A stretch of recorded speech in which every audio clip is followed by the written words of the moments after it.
I'd been using my sphere as a stool. I traced counterclockwise circles on it with my fingertips, and it shrank until I could palm it. My bolt had shifted while I'd been sitting.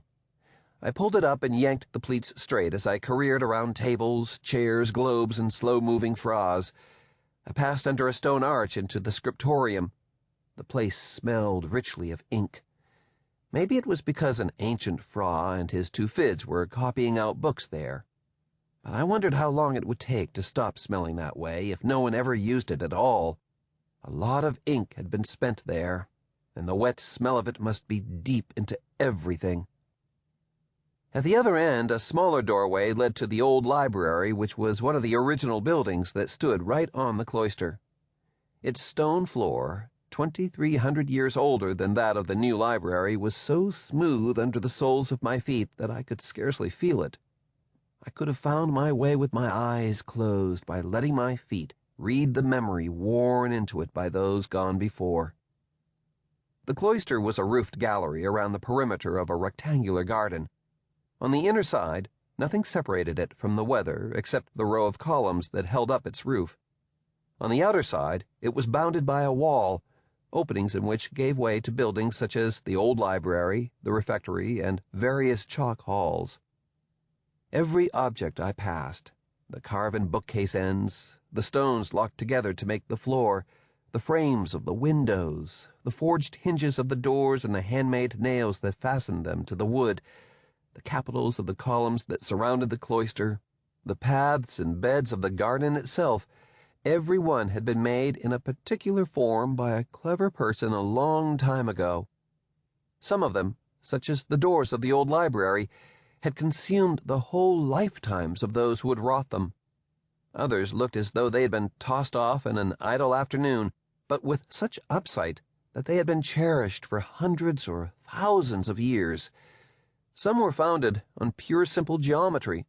Others reveled in complication, and it was a sort of riddle whether there was any rule governing their forms. Still others were depictions of actual people who had lived and thought interesting things at one time or another, or, barring that, of general types: the diolator, the physiologer, the burgher, and the sline. If someone had asked, I might have been able to explain a quarter of them. One day, I'd be able to explain them all. Sunlight crashed into the cloister garden, where grass and gravel paths were interwoven among stands of herbs, shrubs, and the occasional tree. I reached back over my shoulder, caught the selvage end of my bolt, and drew it up over my head. I tugged down on the half of the bolt that hung below my cord, so that its fraying edge swept the ground and covered my feet.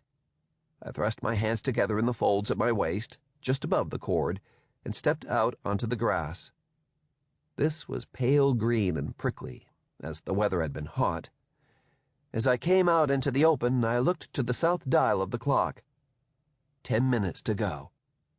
"Fra Leo," I said, "I do not think that slashberry is among the 164, meaning the list of plants that were allowed to be cultivated under the second new revised book of discipline.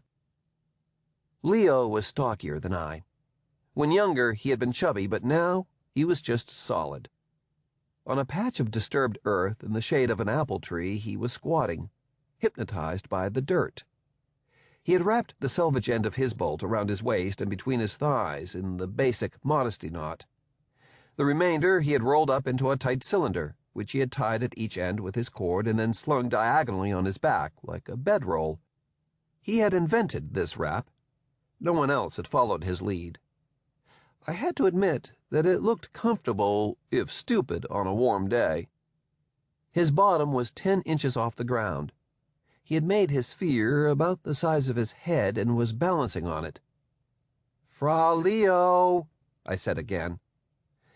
But Leo had a funny mind that sometimes did not respond to words. A slashberry cane arched across my path. I found a few thornless inches, closed my hand around it, jerked it up by its roots, and swung it round until the tiny flowers at its tip grazed Fra Leo's stubbly scalp. "Thistlehead," I said at the same moment. Leo tumbled backward as if I had smacked him with a quarterstaff. His feet flew up and